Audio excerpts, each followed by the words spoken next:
Let's test your pronunciation. In today's video, we're going to look at 10 common words in the English language that students often pronounce incorrectly. So if you can pronounce these words correctly, your English pronunciation is very good. Let's get right into the video and start with the first word, which is comfortable. Do not say comfortable. We say comfortable. There are 3 syllables. Comfortable. Comfortable. Comfortable. Not comfortable, not comfortable. Comfortable. For example, I like to wear comfortable clothes when I'm at home. The next word on our list is the word definitely. Definitely. Definitely. Now be careful. We do not say defiantly. That's a different word. We say definitely. Definitely. For example, I will definitely do my homework. Or I will definitely come to the concert tomorrow. Definitely. Those first 2 words were pretty easy. The next word on our list is a bit more difficult. Colonel. Colonel, not colonel, but colonel. A colonel is a rank in the military. Colonel. There's actually no R, but in English we say colonel. For example, after many years of service, the colonel received a Medal of Honor. Colonel. Next up, we have the word pseudonym. Pseudonym. A pseudonym is a fake name, and pseudonyms are commonly used by authors or artists. For example, the artist decided to use a pseudonym to hide their real identity. They used a fake name. They used a pseudonym. Now, the P is silent. We don't say pursue, we say sue. Pseudonym. Pseudonym. And of course we have the word cliché. Cliché. When something is cliché, it means it's been done so many times that it's unoriginal, it's boring, it's overused. It's cliché. Now this is a French word. If you speak French, you probably know this word, you probably pronounce it correctly already. But for those of you who do not speak French, we pronounce it cliché. Not cliche, but cliché. For example, the speech was full of clichés, and I found it difficult to take seriously. It was full of clichés. You could also say that it's a good idea to avoid using clichés in your writing. A common example of a cliché would be once upon a time. If you've ever read a fairy tale, you'll know that most fairy tales start with the sentence once upon a time. This is a cliché. Now, I would recommend writing this word with the accent over the E.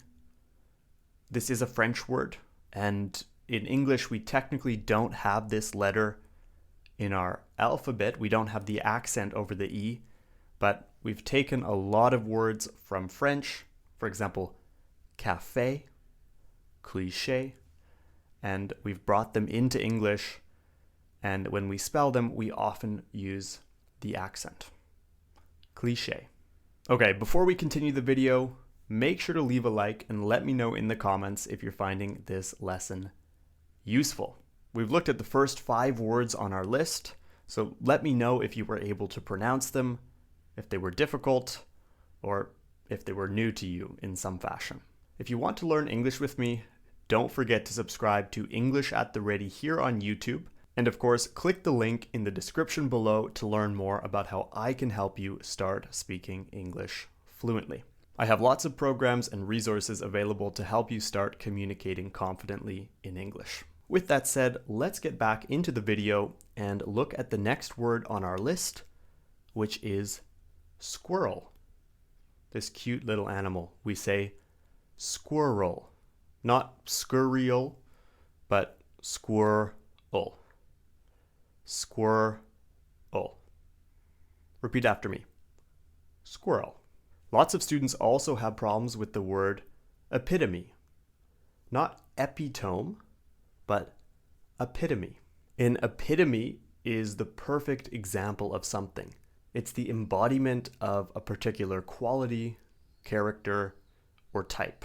For example, she is the epitome of kindness. She always helps others out.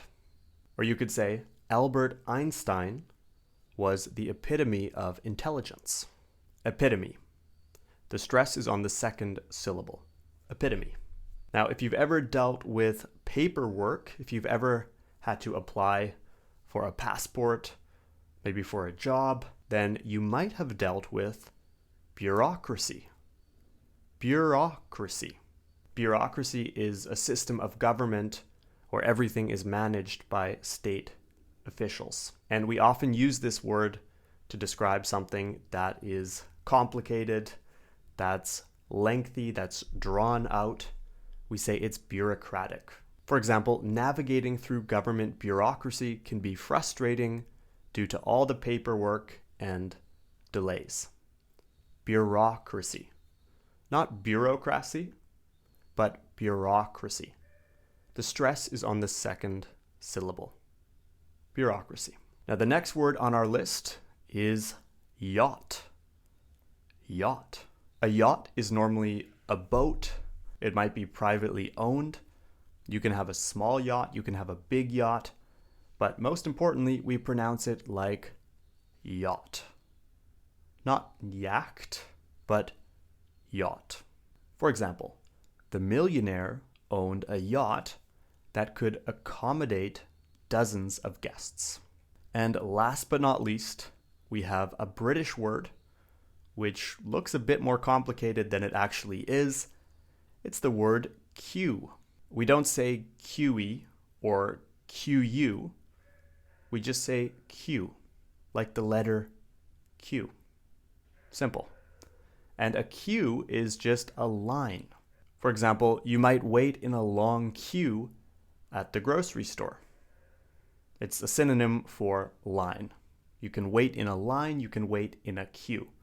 The only difference is that queue is a bit more common in British English. Now, we've come to the end of today's lesson, today's pronunciation challenge. I hope you were able to learn something new, to improve your pronunciation, and maybe to test how well you could actually pronounce these words. Let me know how you did in the comments. If any of these words were new to you, maybe you were pronouncing them incorrectly in the past. And of course, don't forget to leave a like and subscribe to English at the Ready here on YouTube. I also have several useful and practical programs to help you improve your English communication skills. You can find all the details about these programs by clicking the link in the description below. I hope you found this lesson useful, and I'll see you in the next video.